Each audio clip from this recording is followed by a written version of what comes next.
Welcome to Hub City TV, a USM student news magazine production. We're your source to what's happening in the Pine Belt. I'm your host, Ryan Jones. In this week's show, students at one local high school learn what it takes to run a restaurant. Expiration dates on your food and medicine labels mean something. We'll explain. And it's Zoo Boo time at the Hattiesburg Zoo. But first, residents take to the polls for the second time to vote for mayor, making a first in Hattiesburg history. The cost to run 2 mayoral elections is high, but some voters fear the real cost is much more devastating than the dollar bill. Hub City TV reporter Emily DeVoe has a story.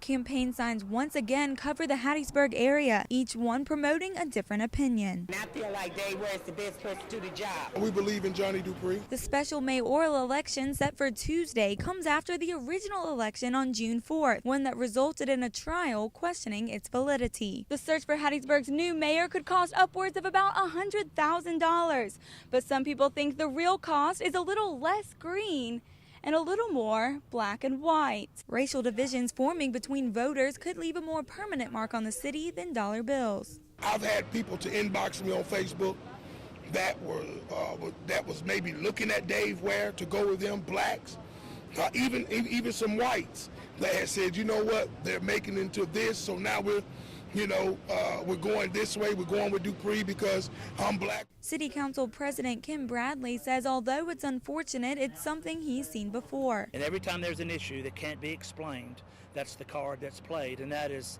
so unfortunate. It happened with school board appointees. It's happened now with the election commission.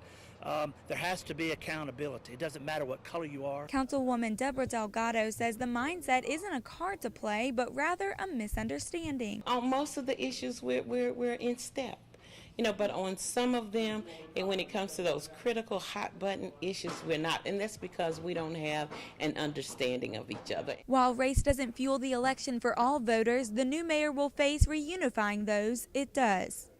To combat the issues of voter fraud and tampering in the original election, both the Secretary of State and Justice Department personnel supervised the special election. However, lack of a seal on the Rowan precinct box creates an uproar. Out of 14 ballot boxes in the Hattiesburg election, one in particular is getting a lot of attention. Rowan School Precinct. I'd like to know if that box that came in last night is in there. After arriving at City Hall hours after the other 13 precincts, the Rowan box was missing something important, a seal. Mr. Canan, as you're going through that box, would you look for the seal log too this time? No seal was found for the box, just a note in its place. No seal for me to put on the box. We locked the box.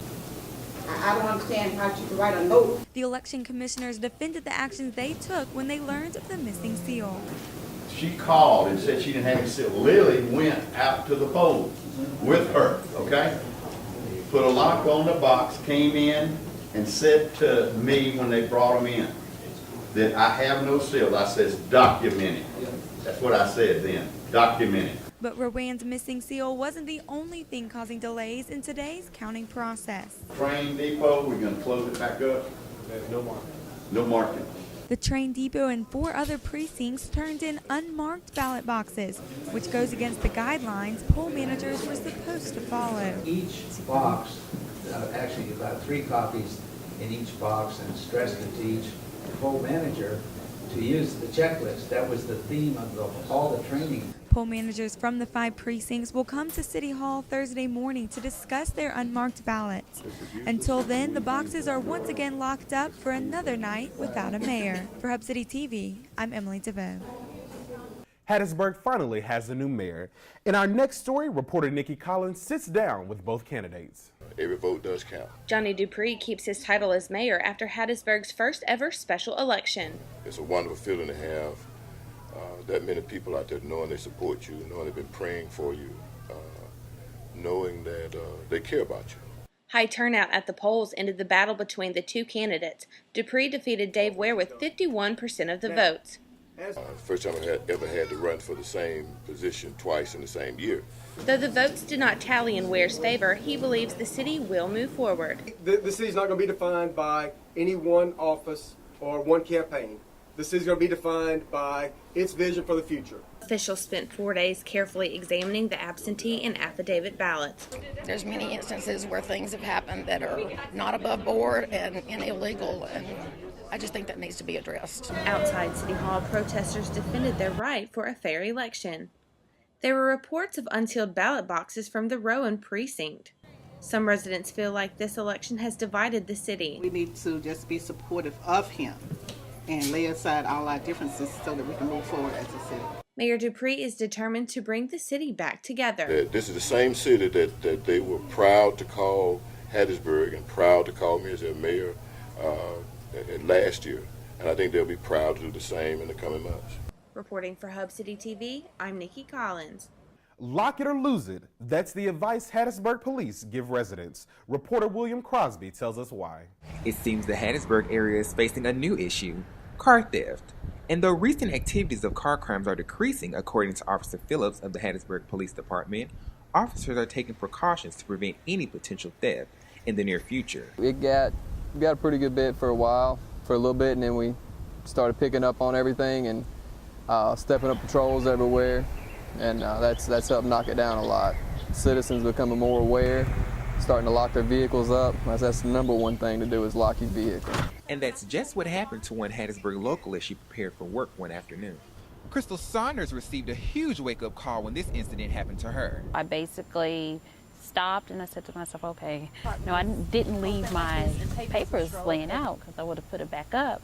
And I shut the door, turned around, got my cell phone out, and I called the police and notified them that my car was broken into. Saunders asked the officer who assisted her to consider patrolling the neighborhood to prevent this problem from happening again. You don't need to have that in a neighborhood that you feel like you let your guard down a little bit, and here it is, somebody's just blatantly breaking into your car. And to ensure it doesn't happen to others, Saunders offers a few tips to Hattiesburg locals.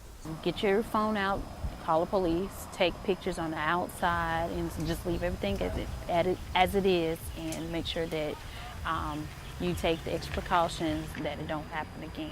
Reporting for Hub City TV, I'm William Crosby.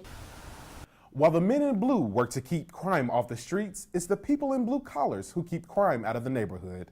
Reporter Emily DeVoe has a story. A quiet neighborhood's an easy target for criminals driving by, but not with the neighborhood watch around. It's neighbor helping neighbors, basically, and to help combat crime and help the police department. There are only 3 registered neighborhood watches in the city of Hattiesburg, but homeowners everywhere can prevent crime in their neighborhood by looking out for one another. One of the key components of the Neighborhood Watch program is getting to know your neighbors. So when a car drives down your street, you'll know if it's a threat or not. When there is a vehicle that's not supposed to be in that neighborhood, whether it's in the daytime or night, they kind of know. If there's someone in their neighborhood that they don't recognize, if there's a car in their neighborhood that they don't recognize, and that car is making consistent blocks around the neighborhood, call the police department. While neighborhood watches are a big help to the police, neighbors should leave the crime fighting to the professionals. The first thing I ask them to do is contact the police department, that they do not try to police their neighborhood. Let the officers who's trained to do that do their jobs. I know it seems we're supposed to help the neighbors, but the neighbor helps us. If they see a suspicious car, a suspicious person, we want them to call the police department. Therefore, we can get that criminal off the street really, really fast instead of letting them break into a vehicle or break into a home, and then we have to look for them. Officer Michael Sumner says avoid being an easy target by hiding your belongings in the trunk of your car and deadbolting your door at home. For Hub City TV, I'm Emily DeVoe. Hattiesburg potholes leave a dent in drivers' wallets. Our very own Nikki Collins reports.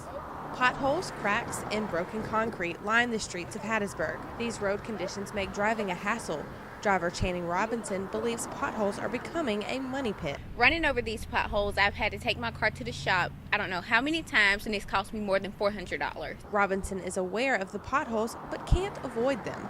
I hit them on accident, and now I feel like I'm just messing my car up. Auto mechanic Jeff Damians cashes in from drivers hitting potholes. Excessive wear knocks it out of alignment, and if front end has any slack or wear on it, a lot of times it just tears suspension parts loose. Automotive work could cost at least $500 depending on the make, model, and how much damage there is on the car. Damians warns drivers to look out for potholes and avoid them whenever possible. You know, if it damages your struts, you'll know it. It'd be like driving a rocking horse or something. This pothole stretches over 9.5 feet, making it dangerous for some residents. Drivers should be on the lookout for potholes at all times and avoid them or slow down to reduce car damage. Reporting for Hub City TV, I'm Nikki Collins. The government shutdown leaves a local brewery dry. We'll have the story after the break.